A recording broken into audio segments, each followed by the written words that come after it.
What happens when unexpected changes occur, or when you lose something important in your life?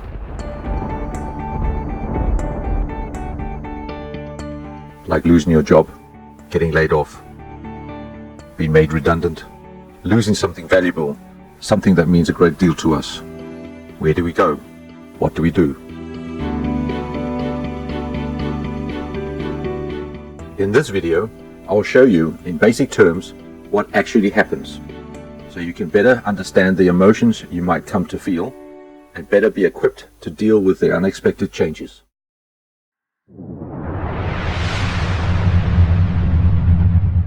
Most people react in the same way when they lose something important to them, or when sudden changes occur in their life.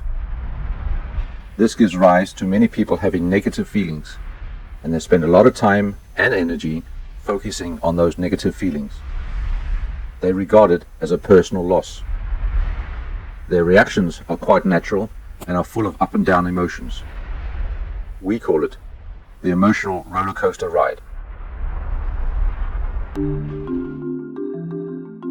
There are loads of written reports made by psychologists, and there's a lot of research material on the subject. Here is a more simple form and, in our opinion, a more understandable way to interpret the emotional roller coaster ride. The benefits of making this interpretation are, if you know the contents and the stages of a ride, then you'll know what to expect, and you will also know how to navigate yourself through the emotional experience. There are basically 4 major phases on this emotional journey, and in principle, the person who goes through this ride is in an emotional crisis. The experience of the ride will vary between hope and despair, and will vary from person to person, depending on their personality and character, as well as the nature of the sudden changes taking place in their life. It is important to know each stage and have an understanding of each level, as people in general tend to have too much focus on the negative parts of the experience, and that will hold them on the ride longer than they need to be. Often they make decisions to avoid certain parts of the ride and find themselves stuck with the emotions at that particular part of the ride. We call it freezing up at the wrong and critical moment. This can be quite natural at times. Therefore, it can only benefit us to be aware of these parts, so we basically know what to do. There are also people that enjoy the ride and wish to stay longer than necessary, but that too has a negative effect. We recommend that if people are experiencing these types of feelings, that they seek professional help. Just remember the old saying, gloom breeds gloom, until it sticks and gets stuck. So let us explain a bit more about the 4 phases. First, the shock phase. When we suddenly lose something important to us, or when unexpected changes occur in our life, we enter onto the emotional roller coaster ride at the shock phase level. Many people at this point become paralyzed, as if they have fallen into a black hole. The sudden change or loss just seems unreal for them. Some become angry and sad, as if the greatest thing in their life has just been taken away from them. Some feel relieved and relaxed, as if a huge weight was removed from their shoulders. They go through a period where they do not hear or respond to anything at all, even if others come with good advice to them. Shock describes a person's way of organizing their experience. The person in shock will not always be aware that they are in a state of shock. The condition of shock is an immediate reaction of the mind trying to structure the event, to make sense of what has happened. You can shake it off like animals naturally do after they have faced danger, but if you dwell on it too long, the shock can stay in your mind as a permanent coding and can affect your body in a negative way, where you might experience sickness or ill health. This also depends on the size of the shock. The next phase is called the reaction phase. This phase is often associated with the shock phase, only now they might be starting to understand what has happened, and therefore there will be some kind of reaction. Most of the time it will be verbal reaction. We call it letting off steam. Sometimes it might be even a violent reaction or a combination of these reactions. Many people at this point of the ride suddenly realize that they cannot get back what they have lost. The best way to describe their reactions is to compare it with someone standing in the rain. Do they have an umbrella so they don't have to get wet from the rain? In other words, can they cope with the situation? Are they moving towards something better in their life? And can they stand that it's raining for a short time? It also depends on how much rain is falling. This depends on the size of the shock. The greater the shock, the more it rains. Is their umbrella strong enough? What is their attitude towards the rain, and how much rain can they put up with? Some people might enjoy that it's raining and they love to be totally drenched.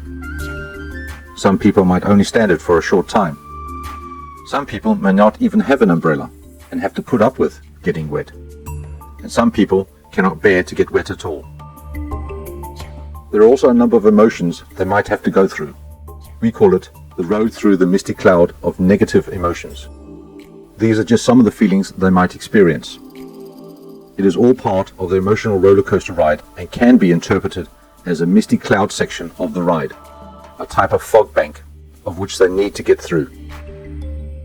In our experience, do not dwell too long here. Just move on through as quickly as you can. This can be easier said than it is to do.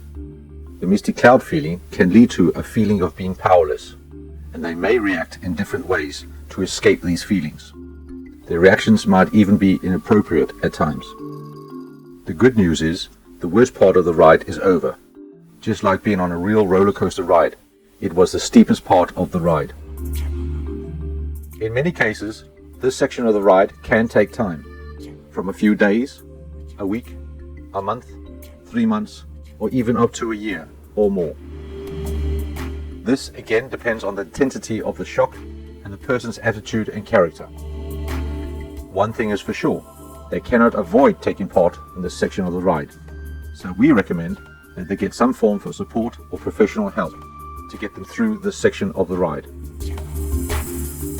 There might be some situations where they cannot get the support they need, that they are all alone. So the best thing to do is to change focus. This can be done by doing some physical activities, like going for a walk or a hike, or taking up a sports activity, something that they find enjoyable to do, that can bring a smile to their face, as well as maintain these activities throughout the section of the ride. Please remember, try not to overexert yourself and enjoy the activities. In our experience, many people tidy up. They tidy up in their living room, move things around, making their living space look and feel better. They clean their car, they clean their house, they tidy up in their garage, they do some garden work, they tidy up in their life. In our experience, many people, when they look back in retrospect on this section of the ride, they just shake their heads and say, yes, that was that, no problem. The accept phase. Before they can change their situation, they must accept their reality first.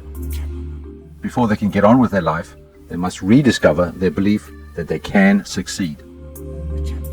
The accept phase is just that, a natural consequence of the previous two phases, and has a sole purpose of reaching an acceptance of what has happened to them. Typically, at this point, there are many that will not return to their old life, even if they get offered to do so. They have put things in perspective. They start to orientate themselves towards future possibilities and begin in earnest to seek new opportunities and friendships. Towards new goals phase. For most people, their feelings and reactions have changed for the better. Their frustrations do not dominate their life anymore. They become more open to new ideas and to new opportunities. They look forward to the future. They typically cannot point out anything specific, but they feel more optimistic. In our experience, most people during this phase begin to ask themselves questions about their surroundings, about their life, and about their situation they presently find themselves in, such as, what type of work means something to me? Who am I? What can I do and what can I focus on in the future? What can I offer? It is also important at this stage that they balance out and maintain their physical well-being, both mentally and physically. In other words, continue with their physical activities and also get into some kind of personal development program in order to obtain some positive inspiration on what they can do in the future and can probably get some answers to their questions. Now, when they look back at the emotional roller coaster ride, they will probably find that they are on a higher and better level than they were when they first started with the ride. They are moving towards a new stability in their life. So, to sum up, just by knowing about the contents of the emotional roller coaster ride, we can be better prepared to deal with the experience and the feelings of the ride, as well as work out what to do at various stages of the ride. Remember, going through these phases will be full of emotions and reactions, as well as the experience of the ride may be intense at times, depending on what we have lost or what change has happened in our life. Our past is something we cannot change or go back to.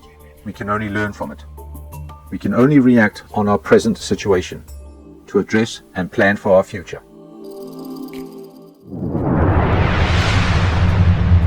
Imagine this. Would you go on a roller coaster ride, one of the longest and largest roller coaster rides in the world, without knowing when you will finish the ride? So why do it with your emotional roller coaster ride?